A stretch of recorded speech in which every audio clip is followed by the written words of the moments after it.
I was actually at the office when I got the call. My heart dropped. I couldn't breathe. It's tough, mentally. The closest thing that I can compare it to is the Twilight Zone. The reality was that it sucks. Treatment sucks. How do you respond? You gonna do it or am I gonna do it? We'll do it. All right, guys, we're rolling. All right, please. Okay, let's go. Reload, guys. Reloading.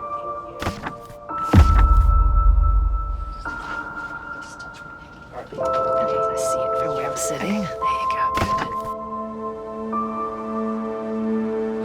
Rolling. The moment I was diagnosed, I was 3 months away from my wedding. So, everything, all the thoughts raced through my head. I couldn't stop crying. So the tears were just dropping by themselves.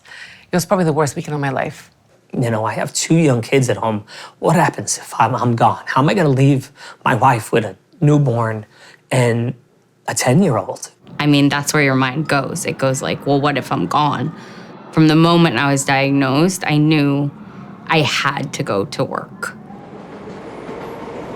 I've been studying the relationship between working and cancer for about 20 years. I conducted focus groups with patients and asked them about their experiences at work. I had to get back to work because it was what I love to do. And I fortunately, physically felt well enough to work through most of my treatments, but other people may not.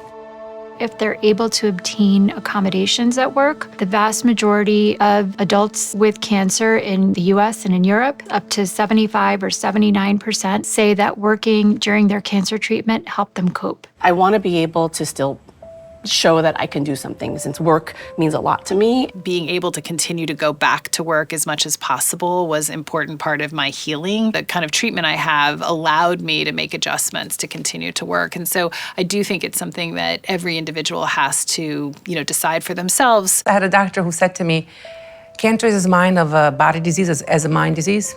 So if you have a strong mind, you can get through it better. And I really took that to heart. I would advise patients to, whenever possible, maintain regular work activity for their mental and physical health.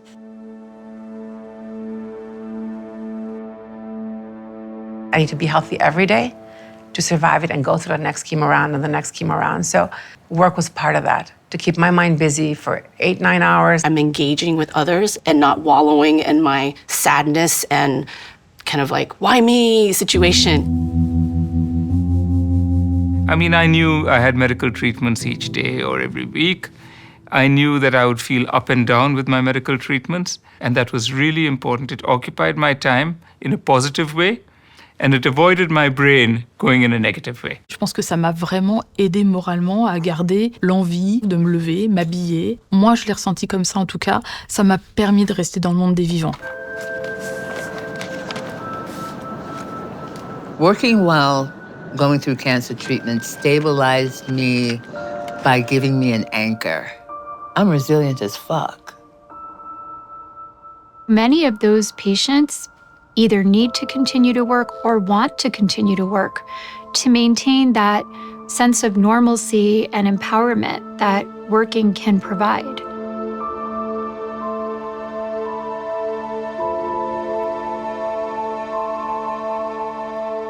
I wanted to be the person that I was the day prior, that was out on the softball field, hitting balls and diving and catching things.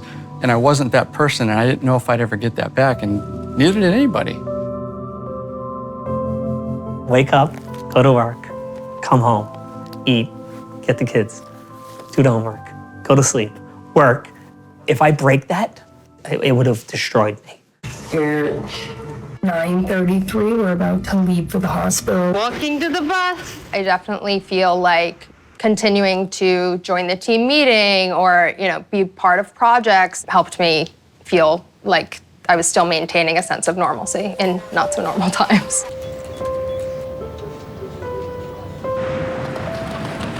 You cannot be out of the moment and be a pre-K teacher. You can't be thinking of all these scenarios in your head because someone's like, I hit my head on the wall. So you don't have a choice. You don't have a choice. I want work to be a space where we go and we laugh, and I'm not a cancer patient. I feel when I went to work, I wasn't sick Keith. I was just Keith.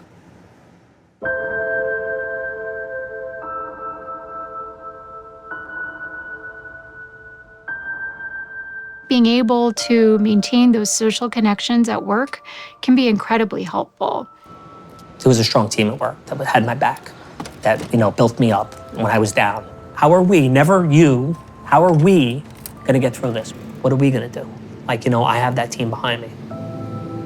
Finalement, il y a un collectif qui se crée autour de vous, donc vous n'êtes plus seul à ce moment-là.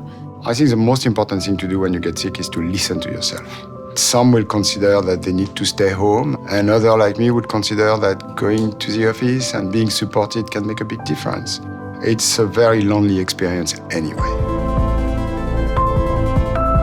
I think it's very important that we create a system that allows for people to go and be healed the way they need to be healed. We do have a very flexible program for employees who want to continue to work. And so we try to look at it holistically, not only from the health perspective, but all the things that you need to do. As a sense of duty, it's important to become, I think, a better employer in helping our employees and their families who go through this disease, which, unfortunately is more common than we realize. To just be treated with dignity, it means everything.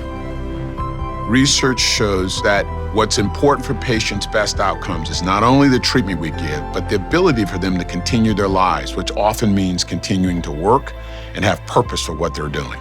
They say it takes a village to raise a child, but it takes a whole lot of people to support somebody through cancer because it's ugly. So yeah, being engaged with work really helped to,